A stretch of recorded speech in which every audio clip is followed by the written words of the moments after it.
کبھی سوچا ہے کہ اچھائی آخر ہے کیا جب ایک کی بھلائی دوسرے کا نقصان بن جائے؟ آئیے آج ہم ایک ایسی ہی پرانی کہانی سنتے ہیں جو اسی پیچیدہ سوال کو سمجھنے میں ہماری مدد کرتی ہے۔ تو یہی وہ سوال ہے، وہ کشمکش ہے جو اس کہانی کی بالکل جان ہے۔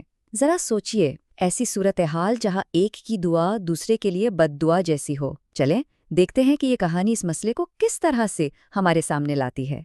تو کہانی شروع ہوتی ہے ایک باپ سے، ایک بہت چاہنے والے باپ سے جس کی 2 بیٹیاں تھیں، اور بس ایک دن اس نے سوچا کہ چلو ان سے مل کر آتے ہیں، ان کا حال چال پوچھتے ہیں، تو وہ ایک سفر پر نکل پڑا۔ ہاں، تو یہ ایک سیدھا سادہ سا خاندان تھا۔ ایک طرف وہ پیار کرنے والا باپ اور پھر اس کی 2 بیٹیاں۔ بڑی بیٹی جس کی شادی ایک کسان سے ہوئی تھی تو اس کی ساری زندگی کھیتوں اور فصلوں سے وابستہ تھی، اور دوسری طرف چھوٹی بیٹی، اس کی شادی ایک کمہار سے ہوئی تھی تو اس کی دنیا مٹی کے برتنوں کے ارد گرد ہی گھومتی تھی۔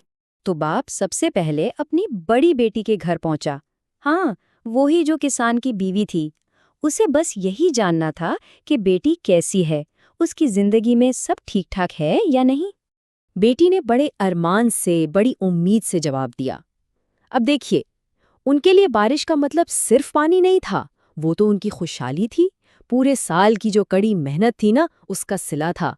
ان کا پورا مستقبل بس اسی ایک چیز سے جڑا ہوا تھا۔ اچھا، بڑی بیٹی سے ملنے کے بعد اب باپ اپنی چھوٹی بیٹی کے پاس گیا جو کمہار کی بیوی تھی، یہ جاننے کے لیے کہ اس کی زندگی میں کیا چل رہا ہے، اس کے حالات کیسے ہیں۔ اور بس یہیں سے کہانی میں ایک بالکل الٹا ٹویسٹ آتا ہے۔ چھوٹی بیٹی کی ساری امیدیں اس بات سے جڑی تھیں کہ بارش نہ ہو۔ ان کے لیے خشک موسم کا مطلب تھا کہ ان کا ہنر، ان کی روزی روٹی سب محفوظ رہے گا۔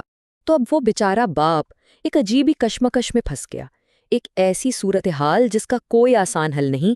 ایک طرف ایک بیٹی، دوسری طرف دوسری، دونوں کی امیدیں بالکل الگ، ایک دوسرے کے بالکل الٹ، لیکن اپنی اپنی جگہ دونوں بالکل ٹھیک تھیں۔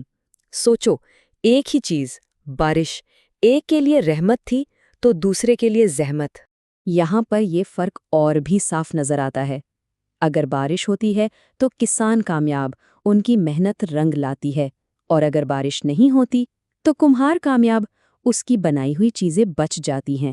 دونوں ہی صورتوں میں سوال ایک خاندان کے مستقبل کا تھا۔ تو جب باپ اپنی دونوں بیٹیوں سے مل کر واپس آ رہا تھا تو اس کے دل پر ایک عجیب سا بوجھ تھا۔ وہ سمجھ گیا تھا کہ یہ کوئی عام مسئلہ نہیں، یہ ایک ایسا انتخاب ہے جو وہ کر ہی نہیں سکتا۔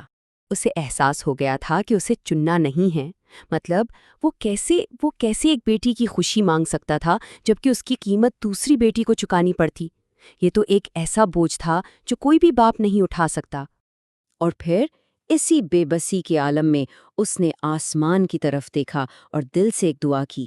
یہ دعا کسی ایک کے لیے نہیں تھی، یہ دعا اس بات کا ثبوت تھی کہ وہ مانتا ہے کہ اس سے بھی بڑھ کر کوئی بہتر جانتا ہے۔ اس نے کہا، اے میرے پروردگار، تو ہی خوب جانتا ہے کہ دونوں کی بہتری کس میں ہے، لہٰذا وہ کر جس میں دونوں کی بھلائی ہو۔ تو اس چھوٹی سی کہانی سے ہمیں سبق کیا ملتا ہے؟ سب سے پہلی بات تو یہ کہ اچھائی ہمیشہ اتنی سیدھی سادی نہیں ہوتی جتنا ہم سوچتے ہیں۔ دوسری بات، شاید اصل عقل مندی اسی میں ہے کہ ہم مان لیں کہ ہر چیز ہمارے کنٹرول میں نہیں ہوتی۔